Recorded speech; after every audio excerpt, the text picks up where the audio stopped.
Alright folks, feast your eyes on this absolute unit. It's my Palmetto State Armory AR-10. It's big and beefy and throws some serious 30 caliber pills downrange.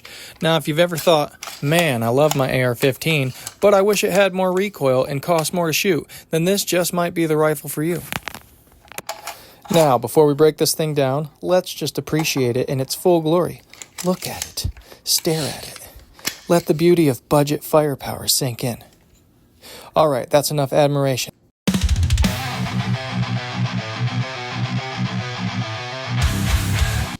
Alright, first things first, we're going to take a look at the bolt carrier group, and this is what people are talking about when they say the AR really craps where it eats. Mind you, this is after 100 rounds. That's it. 100. This thing's filthier than your ex on a night you had to work overtime. Now to be fair, I was running the rifle extremely overgassed. Like me after eating a whole can of beans. I didn't have to run it that way. I could have adjusted my gas system, but I didn't, and this is the outcome. Now, before we go any further, let's talk about the optic that was riding on top of this beast. It's the SIG Romeo 5. Yes, I know, I'm about to shill for SIG, right now. But can you blame me? This little guy's built like a Toyota Corolla of red dots. It's reliable, affordable, and will probably outlast me. It's got shake-awake technology, so the dot just pops on, ready to go when you need it. And once you hang it up, after a few moments of no movement, it cuts back off. It's got a nice 2 MOA dot, and the thing stayed true the entire time on this beast of a rifle, so you'll get your money's worth. I think they go for around $89. But your price may vary.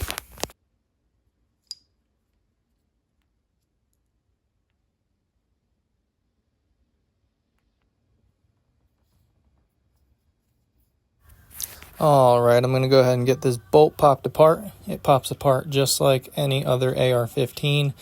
This bolt is actually really beefy in the front, but it's got an AR-15 width in the back, so it can use a standard AR-15 buffer tube. You're going to pop that cotter pin out, pop out your disgusting firing pin.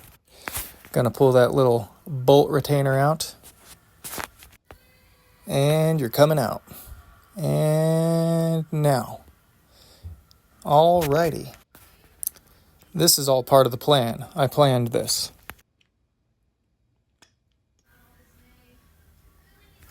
Alrighty. And up there it goes. Okay. And now the bolt just pops right out the front, and look how big that thing is. That thing is absolutely massive. Moving on, I'm going to get this big guy scrubbed down and clean, and now I'm going to showcase how to take this handguard off.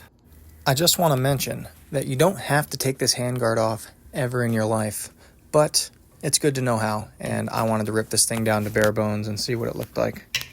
You've got this extra tight 2mm hex bolt screw thingy.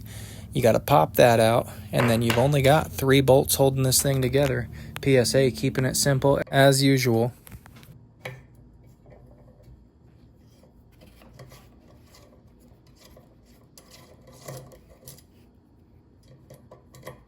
You don't actually have to take the screws all the way out. You just loosen all 3 of them just a little bit. And then there's another 2mm screw on the other side. I'll show you in a sec here. And you're going to go ahead and torque that down just a little bit. And what that's actually going to do is spread open that gap on the handguard and allow you to slide that thing right off.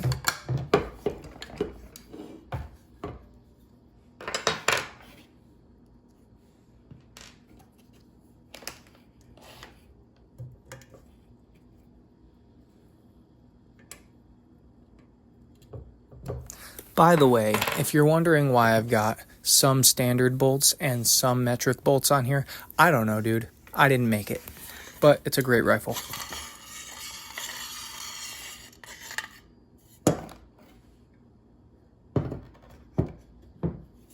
This thing is actually very lightweight, and if you notice, that barrel nut is definitely oversized. So for anybody wondering what parts are interchangeable between this and a normal AR-15, the barrel nut and handguard are definitely not part of those parts.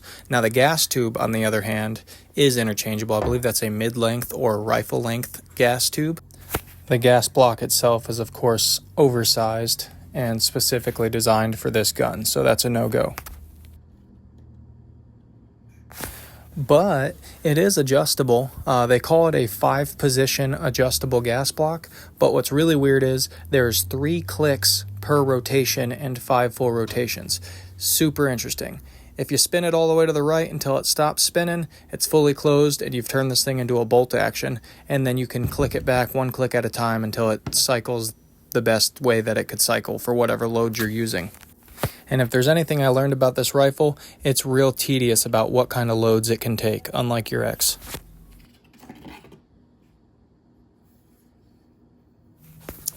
As for me, I brought it out to the range and I ran a suppressor on it. I had never adjusted the gas system, but after looking back, it was on 9 clicks or 3 full rotations to the left from closed, and that was definitely overgassed with the suppressor that I was running.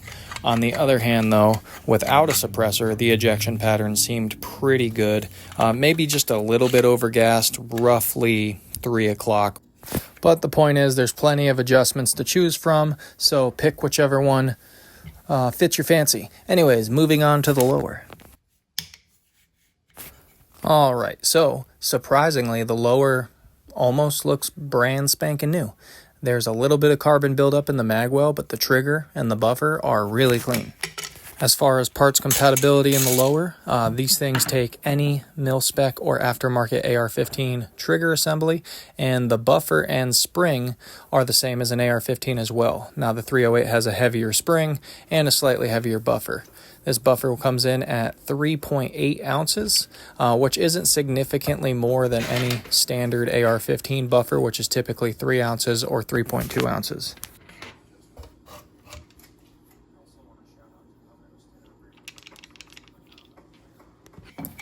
All right, now I got that reassembled. I just kind of wiped everything down real good. I'm going to go ahead and mate the upper and the lower back together. And we're going to go ahead and swap the optic on this thing for something a little bit more suitable.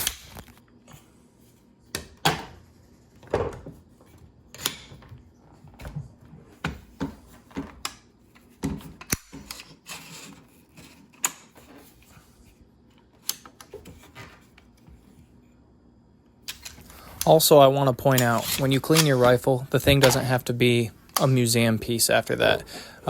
Brush it down a little bit, wipe it down, coat the thing in some oil, and it's good to go. That advice can help you in a lot of situations in life. Alright, shun me now, because apparently I'm a SIG shill. But we've got the SIG LPVO 1x6.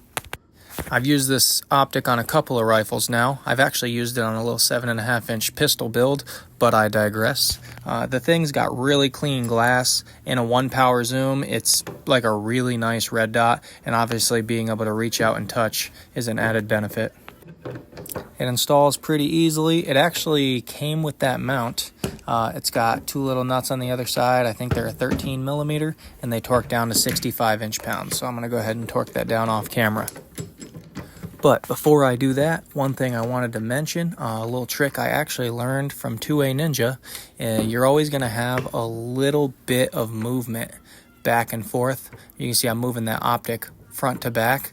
Anytime you mount an optic, and some red dots are a lot worse, by the way, some scopes are a lot worse, but anytime you mount an optic, you're going to want to push it as far forward as possible, because the recoil impulse is going to be pushing the rifle backward, which is going to make the scope want to go forward, if that makes sense.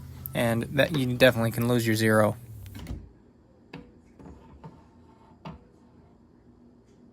Now that I've got it all torqued down, that thing is one beautiful rifle. I'm going to go ahead and pop that stock back on and get my sling all set up.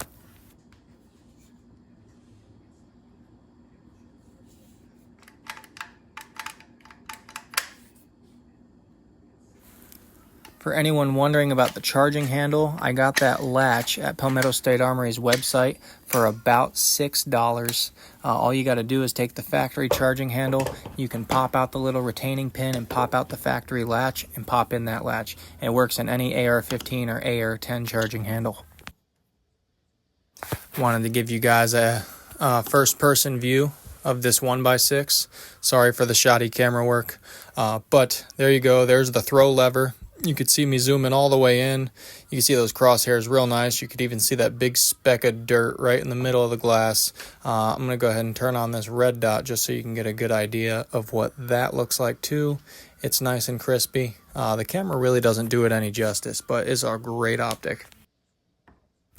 And there you go. You got a budget-friendly boat anchor that throws 308 downrange and slaps harder than my grandma when I talk back. But it's solid and well built. That's it for today, guys. I hope you enjoyed the video. Hit the like button. If you didn't, well, go buy an overpriced battle rifle and cry about it. Stay dangerous and stay ready. I'll see y'all next time.